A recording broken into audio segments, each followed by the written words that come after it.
Bom dia, tudo bem, pessoal? Vamos lá, terça-feira, começamos a nossa semana super animada. A gente começou falando um pouquinho aí sobre rompimentos. O primeiro rompimento, a gente falou do rompimento de nós mesmos, conosco mesmos, né? E foi legal porque isso deu bastante repercussão, muita gente me mandou mensagem, muita gente nunca tinha parado para avaliar através deste prisma, desta perspectiva da gente realmente colocar outras pessoas dentro de um espaço que pertence a nós e que quantos conflitos podem acontecer e quantas coisas podem mudar na nossa vida e como a gente pode perder a nossa essência e a gente pode perder a nossa integridade, a nossa personalidade em situações como essa, né? Um outro rompimento que eu quero falar, e eu acho que ele é muito corriqueiro na vida das pessoas, muita gente me perguntou, e é um tema do post de hoje, que é a gente falar um pouquinho das questões familiares, né? Eu recebi algumas mensagens de pessoas perguntando, fala um pouco do rompimento, eu rompi com a minha mãe, eu rompi com meu pai, eu rompi com um familiar, e eu tento fazer da vivência de certa forma, mais amorosa, mas eu não consigo, eu tenho muito conflito, tenho muita indisposição com a pessoa ainda, enfim. E eu vou voltar ao ponto que eu falei ontem e que eu acho que vale a pena para todo tipo de relacionamento. A gente só consegue perdoar se realmente aquilo que foi direcionado a nós através de uma pessoa na qual nos gerou um desequilíbrio neste relacionamento conseguiu ser curado dentro de mim. E quando eu falo ser curado eu olhar para aquela situação e eu não sentir raiva, rancor ou mágoa. Não é que você irá esquecer da situação. A gente não tem que esquecer da situação. A ideia não é essa. O importante de você relembrar sempre a situação é para você relembrar como você se comportou, como você agiu, o que o outro fez, que postura diferenciada você poderia ter tomado lá atrás e você não tomou, o que você tirou de lição deste aprendizado. Então se lembre que a situação ela tem que vir à memória sempre para que você sempre tenha um benchmark, para que você possa sempre comparar com as situações vindouras. Por quê? Não vai se estagnar na sua vida. Não é porque você viveu uma traição num relacionamento amoroso, de um casamento, às vezes de 15, 20 anos, que você nunca mais vai viver uma outra traição. Pode acontecer. Temos 50% de responsabilidade em cima de todos os relacionamentos que temos. Então, em algum momento pode ser que você venha falhar novamente na sua contribuição para que aquilo não vá em frente. E isso se dá também aos relacionamentos familiares, né? Eu vou contar uma coisa pessoal minha. Eu, quando mais jovem, eu tive muito conflito com a minha mãe, mas muito conflito mesmo, assim, de realmente a gente não se bicava e a minha mãe falava coisas absurdas para mim e eu falava coisas absurdas para ela. Era uma troca, às vezes, ofensiva. Mas eu fiz muitos anos de terapia, fiquei praticamente quase 4 anos e meio, 4 anos de terapia constante. E eu me lembro que eu aprendi muito uma coisa. E também depois eu pratiquei isso muito, você vê, isso gente, já com 25, 23 anos. E eu me lembro que a minha terapeuta, ela sempre falava assim pra mim, a sua mãe não vai mudar. Ela não vai mudar. Quem tá sentada aqui hoje num consultório de uma psicóloga, de uma terapeuta, é a Anitta, não é a sua mãe. Então, quem está buscando uma mudança de comportamento era eu, não a minha mãe. Eu não estava buscando a mudança de comportamento da minha mãe. Eu estava buscando a mudança de comportamento da Anitta, como se relacionar com a minha mãe. E, gente, relacionamento é isso. A gente já tem uma frase muito batida, que eu postei aí hoje, que fala assim, né? Inimigos em vidas passadas e famílias nessa presente encarnação.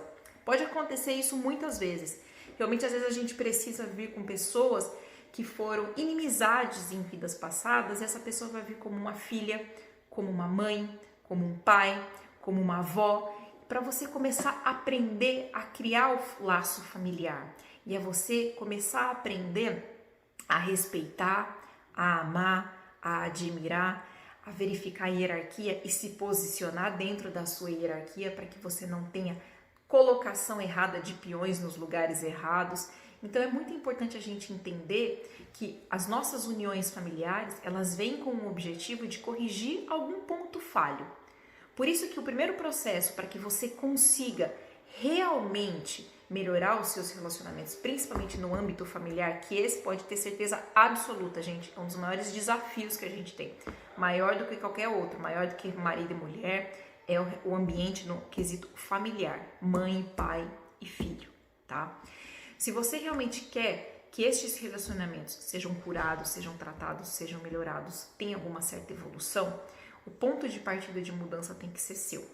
Não tem jeito. Não adianta eu pedir para minha mãe vir aqui ser uma pessoa diferente, do jeito que eu quero e que me agrade, porque é assim que me faz feliz, sendo que eu não tomo nenhuma atitude para corrigir. Lembra que a gente falou ontem? Duas pessoas não ocupam o mesmo lugar no espaço. Não tem como eu pôr para minha mãe ser uma pessoa diferente conforme a minha vontade e aquilo que eu projeto como uma mãe ideal, sendo que essa não é a personalidade dela, a característica dela. Por mais que a gente seja família, um ponto que a gente tem que falar, eu recebi até mensagem de uma moça que ela falou assim, olha, ela contou toda uma situação, e eu achei engraçado que ela escreveu assim no final, mas eu sou cristã.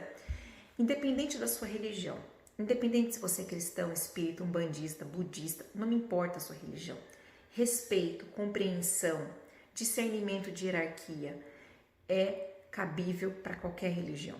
Independe se você acredita em Jesus, se você acredita em qualquer outro deus, seja deuses gregos, lindos, seja deuses nórdicos, sejam deusas maravilhosas que nós temos aí, que são inúmeras, não me interessa qual que você acredita. O importante é a gente ter esse bom senso de que respeitar as hierarquias, tratar com amor, com resiliência, com paciência, com um pouco mais de discernimento, trabalhando com a verdade, com a honestidade, com a justiça, independe de religião.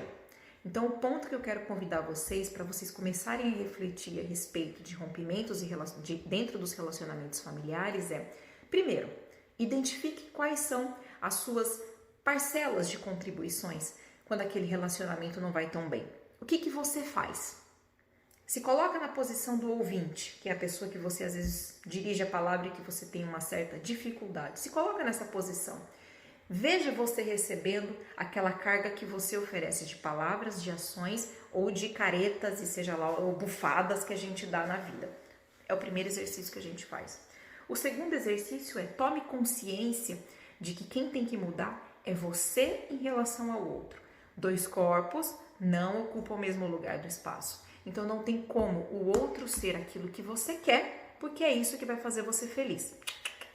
Quem tem que mudar é você. Você ocupa o seu lugar no espaço e você vai agir da forma que tem que ser agida. Se aquilo te faz a falar assim, realmente eu preciso fazer um rompimento, não é porque é familiar a gente tem que ter pena. A gente tenta. A gente veio aqui para consertar algumas relações. Talvez na nossa atual percepção e discernimento moral, espiritual, intelectual, a gente ainda não consiga conviver de forma harmoniosa com aquele indivíduo. E realmente, talvez, para aquele momento, o rompimento seja a melhor opção. Então não fique se penalizando por isso ou se colocando no papel de vítima porque eu rompi com a minha mãe, porque eu rompi com meu pai. Não, você tem que tomar uma ação consciente. Se você faz isso de forma consciente, inconsciente, sem prestar atenção naquilo que você também ofereceu, aí você está agindo por impulsividade, por raiva, e aí o que sabe que você vai contribuir? Um câncer. Só posso te falar isso. A gente acaba acumulando em doenças, tá? Eu tenho 4 livros aqui, 4 volumes que falam de todos os tipos de doença relacionado a esse emocional desequilibrado. Então prestem atenção também naquilo que vocês têm oferecido, no quanto vocês estão disponíveis para mudar a sua percepção em relação ao outro. É sempre que eu falo aqui, é o estar disponível. Você está disponível para melhorar o seu relacionamento com a sua mãe? Você está disponível para melhorar o relacionamento com o seu pai? Se você está disponível, o agente de mudança é você e não a sua mãe. Quando você toma essa atitude, você vai começar a se posicionar colocando a sua vontade, a sua opinião, a sua integridade com respeito para aquela pessoa. Se a pessoa não quiser ainda aquilo que você tem a oferecer, paciência. É como se eu te dou um presente. Se você aceita, é seu. Se você não aceita, ele continua sendo meu. E é assim que a gente também tem que lidar com os relacionamentos que a gente tem na vida. Nem sempre eles vão ser 100% prazerosos, nem sempre eles vão ser 100% duradouros, mas com certeza eles vão ser 100% com algo a lhe ensinar. E é isso que a gente tem que ter: percepção, compreensão, respeito, né? A indulgência que eu falo, que é o autorrespeito, e a humildade de entender o momento certo de agir, abaixar nossa cristinha aí de galo e tomar a nossa atitude para que a gente possa então ter as nossas mudanças. Importante a gente sempre lembrar também, antes de eu acabar, que no seu processo de evolução, na sua prestação de conta final, seja com o Deus que você acreditar e da forma que você acreditar, a prestação de conta vai ser o que você fez, não o que você pediu para sua mãe fazer, nem o seu pai, nem o seu filho, mas o que você fez para mudar e viver melhor e ser mais feliz e ter relacionamentos mais harmoniosos. Vamos pensar sobre isso? Quarta-feira eu quero ver todo mundo na live, porque tem um monte de gente me mandando mensagem e eu vou falar lá, porque realmente eu tô empolgada, porque veio com muita força isso essa semana pra mim. Eu acho que quando eu tô trabalhando cura, quando vem nessa energia, é porque realmente eu já tô, sabe, com casquinha já bem sequinha. Casquinha tá bem sequinha e talvez o ano que vem eu perdoe ainda. Mas vai ser interessante, a gente vai conversar e vai ser bem gostoso, tá bom? Uma excelente terça-feira para vocês e um bom dia.